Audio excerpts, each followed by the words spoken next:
Welcome, I'm Kim Gollan and I am manager of the Mid-Coast Council Tari Nursery, and today we're going to be looking at the seed preparation and sowing of endemic plants or native plants to the Mid-Coast Council area. And this is for the use for Landcare groups to collect and sow their own seeds. First off, we look at the difference between a fruit and a seed, and then we'll be looking at dry fruits, and then we'll be looking at fleshy fruits. So you'll be able to tell the difference and not collect the wrong thing when you're out seed collecting. The first thing we'll look at is some fleshy fruits. Now these are Potosporum revolutum, and when the fruits are closed, they're like, I did have some, this. So what you've got to remember is that this is not a seed, this is actually a fruit. So if you're out in the bush and you want to go, you see this and you go to collect it, you don't take this back and sow it whole into your propagation mix. You have to explore. So what I always suggest people do, if they're unfamiliar with what they've collected, look at it, take their secateurs and cut whatever they've got in half, so they can see the internal design of the fruit and see what's going on inside.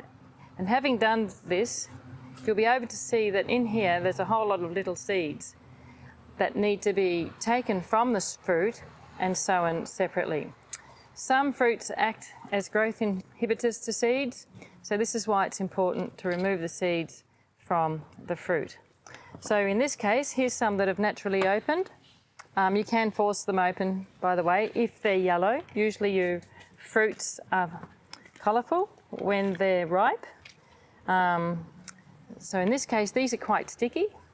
They're stuck to my hands, my dirty hands, and it's hard to sow them. So to make it a little bit easier, see they're still sticking, you can add some sand and just mix the sand with your hands. Get the stickiness out, put a bit more sand, and this will make it easier later on to spread them onto the propagation tray or seed tray. So you can go through and mix them together, the sand and the seed, for when you're ready to sow. So we'll put them aside and come back to it. So that one is a Potosporum. A more familiar one to you would probably be the Lillypilly. This is the Lillypilly flower, quite different to the fruit, and this is the ripe fruit. Now again, with this fleshy fruit, you have a distinct colour, pink. Some go black, some go blue, some go purple, whatever. Again, we do not sow it completely. We need to see and explore what's inside. So, again, you can cut one in half and see what's inside. And you can see the formation of a seed right there. I found an old one on the ground. Sometimes you find ones on the ground and they've got holes in them, and those brown spots represent weevils. So they're not sowable. You don't want to waste your time with those. So when you get your ripe fruit, you just split it open, and hopefully there's a little seed inside. And here we've got one tiny little seed. There it is, on its own, it's pink. And generally, what you do is you collect all your seeds, your fruits, sorry, and then you make a pile of seeds, and I generally soak them overnight to reduce the chance of any weevil attack. There's another one. That's normally what they look like, a bit like that.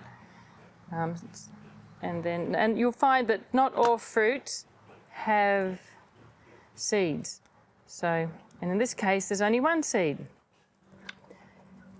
Where with our Potosporum, you had one fruit with multiple seeds. So soak them overnight and then sow them the next day. Or you can soak them just for a couple of hours if that's easier, and that will do the job. So that's all you need to do for most fleshy fruits. And there's a wide range of fleshy fruits. Some are edible too, which is a bonus. Then we have this sort of fleshy fruit. This is the seed fruit of a conjivoi, or elephant ears, and it's a seed, a single seed attached on a stem, which is coated in a red cover. And it's important to remove that red cover to end up with a black seed. If the seed's green, it's not ripe. So here again, I'm removing the cover. And you can remove the cover by soaking them or just squashing them on the board with your fingers. But you must remove the red coating because it acts as a growth inhibitor. The red coating is purely to attract birds, and the birds eat the seed, discard the seed, and then the fruit is absorbed, or the coat is absorbed into the bird's system, and the seed comes out sterilised and ready for germination. And you can soak those as well for just a few hours or overnight, whatever easy. So there's a vast array of fleshy seeds, but you just need to explore. Then you've got this. This is immature, but I have to pull it out and show you anyway. Some fruits come like a pod. This is like a broad bean pod. It's called Beech Bean. It's a good coastal vine. And when you split it open, you'll find seeds on the inside. Now these, if they were ripe, would be brown. And again, all you do is separate the seeds and soak them for a couple of hours or overnight, and there you have it. They would actually, knowing the beech bean, probably grow. So what you do, you get your secateurs, just like a bean, you're shredding the bean. So it's like a broad bean pod, and there's your seeds. And as I said, normally they would be brown and not green. So then we've got things like Banksias. Now these are dried capsules. Now a Banksia, when you see it, needs to have no flowers on it. These little nodules, or capsules, which are closed, these little bumps, because in there is the seed. These are the outside fruits. This long section's called the spike. Here is some Banksia fruits, that have started to split. And these have opened and released seed. So I've got some seed in here. So there we go. Look, the best way to open them is to put them in a brown paper bag and put them in the oven, on a very low oven. Mine starts at 60, but I put it below 60. Now, you'll see some bits flying around that flew off. They're the seeds. These hard formations are seed covers, and they've come out of the Banksia cone. They sit in there I can't push this one back in, but they sit in there like that. And when a fire comes or heat, they push out, open up, and release a papery seed, which is a little wing. They're flying around here. And that's the seed of the Banksia. So if I blow on it again, the ones flying are the Banksia seeds, and the ones staying in the container are the little glove that the Banksia seed sits in. So remember to put them in a brown paper bag, put them in the oven, and just wait till these open. It might take an hour, or you can put them over a fire, but that's always trickier to catch the seed. And that's them unopened. Okay, that's Banksia. And that works for all Banksias. Then if you're collecting Sheoak, this is another dried seed, a fruit, or dried seed. There's the Sheoak fruit. Now it's like a little cone. It's all opened, or each is got made up of all these little capsules joined together, and it's all opened to release this. Oh, there's a couple of wattle seeds in there, ignore them. Release this papery winged seed. So this is Casuarina glauca, the swamp oak, and that's the seed from the fruit. And the fruit is a dried capsule. When you collect the fruit, all these little capsules need to be closed, not open. And then you collect them, put them in a brown paper bag, and they will open on their own within anything from a few days to a week, depending on the temperature. A car dashboard works very well to leave a lot of seed and fruits sitting on. Then you've got another dried capsule, which is the eucalyptus seed. And ideally, you collect the eucalyptus fruits. Have these little crosses on the top, and they're called valves. Now, these valves, when you collect them, should be closed. You shouldn't be able to look into the fruit at all. You collect the fruit, put it in again into a brown paper bag, and then let the seed release. And that again will take anything from, depending on the temperature, a day to a week. Then you see here, we've got the fruit, the seeds released from the fruit, and the best way to separate the two is to put it in a sieve,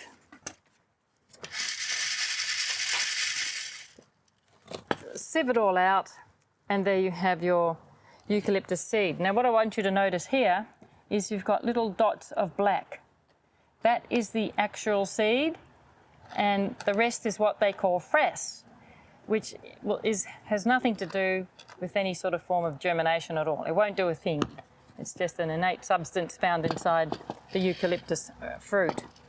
So when you sow this, you have to sow it all together. It's too difficult to try and separate it.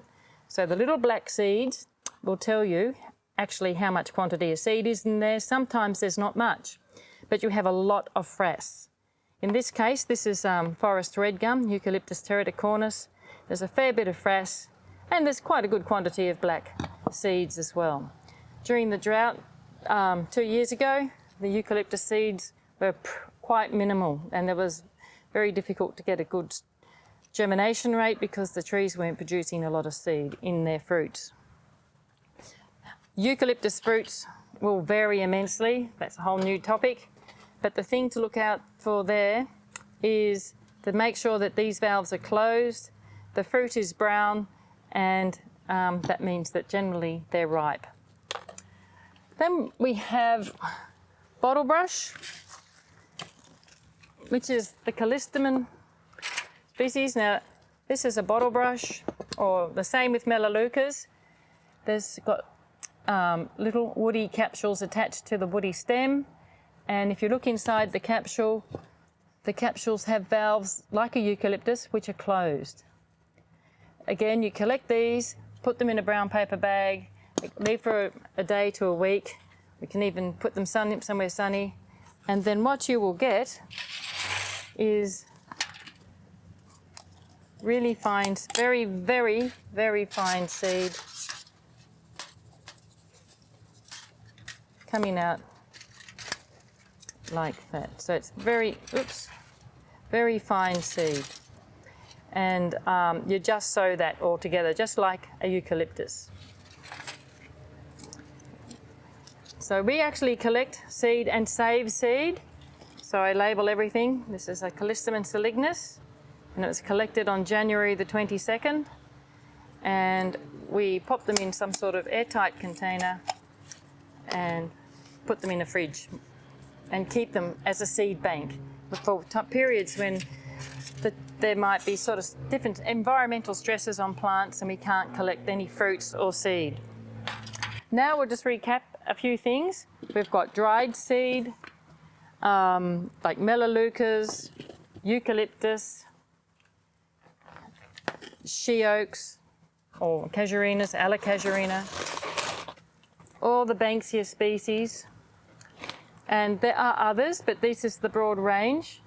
And then we've looked at, to recap, the more fleshy fruit varieties like Potosporum, Lillypilly, which has all been chopped up now, and we looked at Alocasia, the elephant ears, and the pods and seeds of Beech Bean. There are others. For example, there is a type of seed that is produced within a flower.